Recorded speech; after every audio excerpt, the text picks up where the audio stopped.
Hello everyone, my name is Ben with Saganworks.com, and I'm here to take you through a quick start guide on how you can get to building your first Sagan. So let's start by going to our website, www.saganworks.com, and clicking on the Get Started button. This will take you to the Saganworks app website where you'll be able to register for your account. You'll need a first name, last name, email address, and a password, along with agreeing to our terms of service, community guidelines, and certifying that you're at least 13 years or older. Since I created my account previously, I'll go ahead and follow on our login page with my account. Once logged in, you'll see our grid view, which is where all of the Sagans that you will create can be found and modified and organized. As I just created an account recently, I only have the first demo Sagan, which is called My First Sagan, and this is a Sagan that will jump in together and kind of show you the basics of navigation, looking around, selecting objects, and viewing. So I'm going to go ahead and open this, and it will load us into the Sagan 3D view. To navigate, you can use your mouse and keyboard to be able to walk with the keyboard keys. Just like a first-person video game, you can use the S, W, A, and D keys to walk forward, backward, left, and right, and then left-click and drag to be able to turn your head in every direction. In conjunction, you'll be able to navigate the space fairly naturally, just as if you've played a first-person video game. Alternatively, we have a more click and point interface where you can see this white ring on the ground. If you click on the floor, it will automatically walk your camera over to that point in the room, and you can mix that with the click and drag to look to be able to navigate the space in a similar fashion. However you would like to set this up is up to you. Now let's get into basic selection. Things in the room can be selected by long pressing with the left mouse button to enter select mode. As you enter select mode, any other item that you would select only requires a single click. If you want to get out of select mode, you can simply click on any blank surface like a wall or ceiling, or you can click on the floor. As you have objects selected, you will be able to manipulate and edit those, and we'll cover that in just a moment. One final note on viewing is there is an overhead view that you can access by pressing the L key. Or, alternatively, you can look up and double-click the ceiling. Once in the overhead view, you can use the right mouse button to click and drag to rotate the room and be able to get a different vantage point of your room from an overhead view. You can then use your middle mouse wheel to zoom in and zoom out this view and being able to get a better view of anything in the space. Alternatively, you can use the keyboard keys W, S, A, and D to pan the camera. And if you need to focus on something in specifics in the space and rotate around that object, if you long press select the object and press the F key, that will change the focal point of the camera, and you'll be rotating around that object. So if I wanted to focus on this computer screen, I would select the computer screen, press F, and now if I zoom in, I will be rotating around that computer screen. To exit the overhead view, you can press the L key again, or you can double-click the floor. And that covers the basics of navigation, selection, and viewing. Okay, now let's talk about how we can create a Sagan from scratch. I can go to the bottom navigation area here and select Create New Sagan, and be presented with a listing of all of the different empty room templates we have available. As there are a number of these, you can take your time to experiment and find a style that suits you. Once you select a Sagan that you would like to work on, you can select the Choose Sagan button. So I'll try out a space like an office. Once you select Choose Sagan, you'll be presented with a form that lets you give a name to your Sagan and write a small description if you would like. And then clicking Take Me there will create a copy in your library and then automatically load you into 3D view. Now, much as before, we can use the same navigation that we learned in the previous video to find our starting location and where we'd like to start building. And I'd like to direct our attention to this top left menu here in our interface. This is where we get access to all of our files, all of the furniture, and other aspects of things that we can add to the space to customize it and build it out for our project. I'm going to start us with files, and when you click on the light bulb, our library is currently empty, but if I would like to go add some of my personal files, I can click this upload button and it will take me to a Sagan Drive Manager that can link to my personal computer's storage. So I've got a couple of folders here that I can browse. Why don't I go ahead and work on just a simple one here that has some images in it. So I can grab one or many images. I'll grab these 3 and this logo, and I'll click Open, which will then add them to the upload queue, and we'll upload them in sequence, and then add them to my Saganworks library. Once I've done uploaded all of my files, if you wait a moment here, they will populate in my library. And if you see this placeholder graphic, it just means that the image is still taking some time to process. So while those are processing, I can show you some other aspects of this menu. We have a filter here that will let you filter by media type, so you can see the types of media that we support include images, audio, video, web pages, which would just be URLs that you can find online, documents like Word documents and Excel documents and PowerPoints. We now have support for certain select 3D models, and then anything that doesn't really fall into that category gets lumped into our other category and gets put into the room as kind of a generic file that people can download and grab a copy of. So now these are processing. I'll go ahead and close the menu and direct us to the Furniture tab, which behaves much like our Files tab, but this represents a library of 3D objects that Saganworks provides to you for use in your space. We also have this filter at the top that breaks them down by different categories, so you can start finding objects that suit the needs that you have. So since this is an office, why don't I go ahead and do a search for office, and we can see that there are several items in our library that belong in an office. And I can go grab this classic office desk and add a copy to the room. To do that, I can select with my mouse, left mouse button, click, drag, and you'll see it's tearing a copy off, which will bring a copy into the room, and I can place it anywhere I like. And when I release, it will place it in the room. So no desk is complete without a computer, and I will drag in a copy of this computer monitor, this computer mouse. Great. So now I've got my computer, my mouse, and my keyboard. I'm going to need a chair. Do a search for appropriate work chair here. That's one's like a dining chair. That's cool. Go ahead and place that in. And there we go.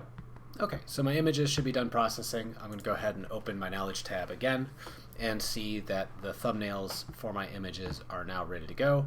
And I can bring any of these items into the space and decorate or add to the scene a couple different ways. So I'm going to go ahead and grab this image of Brussels sprouts and drag a copy of it into the room, and I've placed a copy there on the wall. And just like that, I can add another copy of the same image, and I can place it on my computer screen. You can see that some furnishings will give you a chance to drag a file into it, and it will automatically format and place it on the object, customizing it. Alternatively, I can put this on the desk or even on the chair if I want, or the floor. Wherever you place it is up to you, and once it's placed, you can use these controls here at the bottom to be able to rotate and scale and position this thing wherever you see fit. So I would like to make a copy of this on the desk, and I'll face it towards us and make it really tiny, like almost like a little photograph there on the tabletop. And that way, if somebody comes and visits my space, if they click upon that card on the table, they'll get to view it. So that is the basics of adding furniture and adding files to our room, and then providing a certain amount of scale, customization, and translation. So just like I was able to move certain aspects or modify certain aspects of these image files in the space, certain foes will also let me do things. So if I wanted to increase the size of my monitor, say I invested in a high quality cinema display, I can go ahead and make that a cinema display just by dragging the scale. Or if I want to kind of put it off to the side here, all this fine tuning is up to me. Some other edit controls that you may find handy, I'll go ahead and select this desk with all of these things on top of it, and say I wanted to build more of like a classroom, where I wanted this arrangement to be 4 or 5 desks, like an office space. Instead of dragging in unique desks, unique monitors, keyboards, and mice, I can simply use this button here to duplicate everything that I have selected right now. So I was able to grab this desk as well as all of the components on the desk, and then click this duplicate to make a complete copy of that. And then with this copy, I can go ahead and make my own unique modifications to this. Say this is a different employee's desk, and they're going to be wanting their own arrangement. Alternatively, if I don't want to just duplicate something, I can click on this clipboard button here, and it will add a copy of my current selected item and add a clipboard icon here at the top left corner, so that I can quickly reference this arrangement any other place I would like. So it's handy for if I want to go to a different spot of the room, open up this clipboard and drag a copy of this entire desk arrangement into the room, just like so. I can do that any number of times. So it's quite handy for making a collection of things quickly. Now, if I want to get rid of something in the room, I can do it a couple ways. I can select the object and click on the trash can, which, depending on if you've got a lot of items selected, you may see this warning. Once you hit yes, it will delete the object. Alternatively, you can also select files in the room the same way, and you can hit the trash can, but you could also use the delete key on your keyboard to be able to remove that object. So that's the basics of adding, removing, modifying, kind of the basics of building the space up. Now let's talk a little bit about some additional transforms and controls that you can use to make the room even more custom, or to make certain furnishings more custom. And I'll just briefly go over it. There'll be another video where I can get into some advanced techniques. In the main menu here, which is located on the top right hand side, if you click the 3-lined menu and go to Manage Sagan Options, you'll see we have a Edit Sagan Colors menu. And if you select this, you'll see a color picker will show up along with a little menu here at the bottom, which is all the swatches or custom color opportunities that this room offers. So since this particular template already has an accent wall defined, you'll see that accent wall is here and selectable in the bottom menu. So if I wanted to change this accent color wall from this blue to something more like an orange, I can grab the color wheel and start moving it to orange. And if I'm not so happy with the lightness of this orange, which is looking a little too brown for me, I can move this luminance slider to brighten the orange up to more of a suitable orange. If I would prefer not to use a visual selection like a color wheel, and I know for sure the colors I would like to use, we have an advanced color input menu here that will let you use RGB, hue, saturation, and value, as well as hex colors. One final note on the color picker is if you do find a color that you like and you would like to reuse for other aspects of your design work, once you find the color that you would like, in this case I'll grab this mint green, you can click on the plus sign here, which will add a copy of the current selected color to your list of swatches. And this will remain in your personal color wheel for every room that you are working on. So it's a handy tool to be able to use in uniform colors across rooms as well as objects in the room. If I go down here, I can select more aspects of the room. So if I didn't actually want an accent wall and I wanted the whole room to be this mint green, I could select the primary wall color and change the entirety of the room to this mint green. If I make a mistake and I don't want that to be the color of choice, I can always restore the defaults by clicking the Restore Default button here at the bottom, and it will go back to the original color that the room was set to. Alternatively, we also include things like colorizing the ceiling and colorizing the floor. So you can get very custom with however you would like to design your space. You can be as wild or mild as you prefer. We also offer similar colorization options for certain furniture pieces.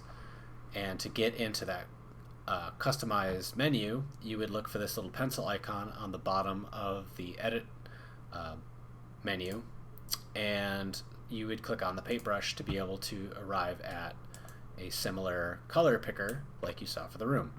But since this particular furniture piece only has one customizable color, we only have one color selectable here at the bottom menu. So if I wanted to have this mint green be applied to that seat cushion, I can do it quickly just like that. Now certain other furniture pieces will have 2 or more color options, and that indicator is called out by this little cog and pencil on each item you see. For fun, I'll just go ahead and add some balloons to the room and show you that these balloons have a couple different colors we can choose from. So I'll go ahead and use the mint green and a complement with maybe this baby blue. So now I've got my mint green and baby blue balloons, which I'll go ahead and add to this desk. And as you can see, lots of things will respond. So I could put the balloons on the chair, could put the balloons on desk, put them on the floor. You get the idea. So that is kind of the brief overview of editing and modifying your space.